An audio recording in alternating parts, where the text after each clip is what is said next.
ওং নমো ভগবতী বাসুদেবায়। জয় শ্রীকৃষ্ণ। রাধে রাধে। জয় মা লক্ষ্মী। আজ আষাঢ় মাসের 15 তারিখ এবং ইংরাজি 30শে জুন 2025 সোমবার। আজ পঞ্চমী। পঞ্চমী তিথি পড়েছে আগের দিন অর্থাৎ রবিবার দিবা 11:55 এবং পঞ্চমী থাকছে সোমবার অর্থাৎ আজ দিবা 11:55। আজ সূর্যোদয় হবে 4:58 এবং সূর্যাস্ত 6:24। মঘা নক্ষত্র দিবা 10:34 এবং অশ্রিক যোগ রাত্রি 8:51। বালবকরণ দিবা 11:55 গতে, কৌলবকরণ রাত্রি 12:12 গতে, তৈলিতকরণ। প্রভু জগন্নাথ দেবের রথযাত্রা এবং উল্টো রথযাত্রার মাঝখানে পালন করা হয় পঞ্চমী তিথিতে এই ষট পঞ্চমী ব্রত। এই ব্রত আষাঢ় মাসে শুক্ল পঞ্চমী তিথিতে পালন করতে হয়। এই ব্রতের জন্য ঘট, আম, ডাল, ফুল, দূর্বা ঘাস, আতপ চাল, নৈবেদ্য এবং মিষ্টি এই সমস্ত কিছুর প্রয়োজন হয়। ব্রতের আগের দিন ব্রতীকে নিরামিষ খেয়ে খুব সংযমের সঙ্গে থাকতে হয়। ব্রতের দিন নিয়ম মতো ঘট স্থাপন করে ফলমূল এবং নৈবেদ্য দিয়ে পুজো করাতে হয়। তারপর ব্রাহ্মণকে দক্ষিণা দিয়ে প্রণাম করতে হয়। আজ পুজোর শেষে অবশ্যই একটিবার হলেও এই ষট পঞ্চমীর ব্রতকথা শ্রবণ করুন। একসময় দেবর্ষি নারদ ঘুরতে ঘুরতে গোলকে গিয়ে উপস্থিত হলেন। সেখানে নারায়ণ এবং লক্ষ্মীকে প্রণাম করে নারদ বললেন, হে প্রভু, আমি আজ একটি প্রার্থনা নিয়ে আপনাদের দুজনের কাছে এসেছি। আমার সে প্রার্থনা আপনাদের পূর্ণ করতে হবে। লক্ষ্মী ও নারায়ণ দুজনেই বলল, কি তোমার প্রার্থনা দেবর্ষি?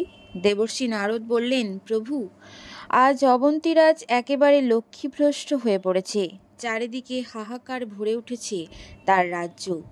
ভক্তিমতী রানী আমার কাছে এই নিবেদন করেছে যে কি ধর্মানুষ্ঠান করলে রাজা আবার লক্ষ্মী লাভ করতে পারবেন, রাজ্যে আবার সুখ শান্তি ফিরে আসবে। নারায়ণ বললেন, অবন্তীপুরের এই দৈন্য দুর্দশা আর হাহাকারের কারণ লক্ষ্মী বলতে পারবে, তাকে জিজ্ঞাসা করো। সেই সঙ্গে লক্ষ্মীকে বললেন, প্রিয়ে, তোমাকে দেবর্ষির প্রার্থনা পূর্ণ করতে হবে। সেই কথা শুনে লক্ষ্মী নারদকে বললেন, অনেক দিন আগে অবন্তীরাজ আমাকে না মেনে সরস্বতীর কাছে দয়া প্রার্থনা করেছিলেন। তার ফলে আমি অবন্তীরাজকে ত্যাগ করেছি, তাই তার রাজ্য অশান্তি আর হাহাকারে পূর্ণ হয়েছে। তবে রানী আমাকে খুব ভক্তি ও শ্রদ্ধা করে থাকে।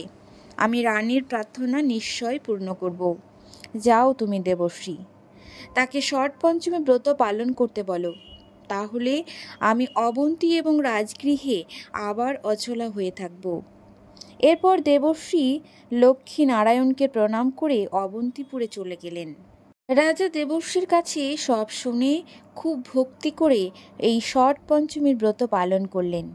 তার ফলে লক্ষ্মীর কৃপাদৃষ্টি পড়ল অবন্তী রাজ্যে। সারা রাজ্য ভরে উঠল ধনধান্যে, আর ক্রমেই অবন্তী রাজ্য ফিরে এলো পূর্বের মতো ধনসম্পদ।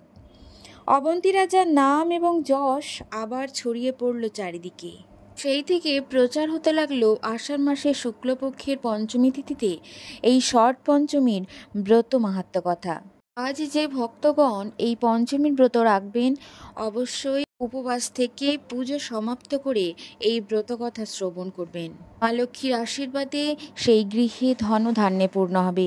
এই ব্রত পালন করলে মা লক্ষ্মীর দয়ায় সংসারে কোনোদিন অভাব থাকে না। তাই মা লক্ষ্মীর আশীর্বাদ সংসারের চির বজায় রাখতে অবশ্যই আজ একটিবার শ্রবণ করবেন এই ষট পঞ্চমীর ব্রত কথা।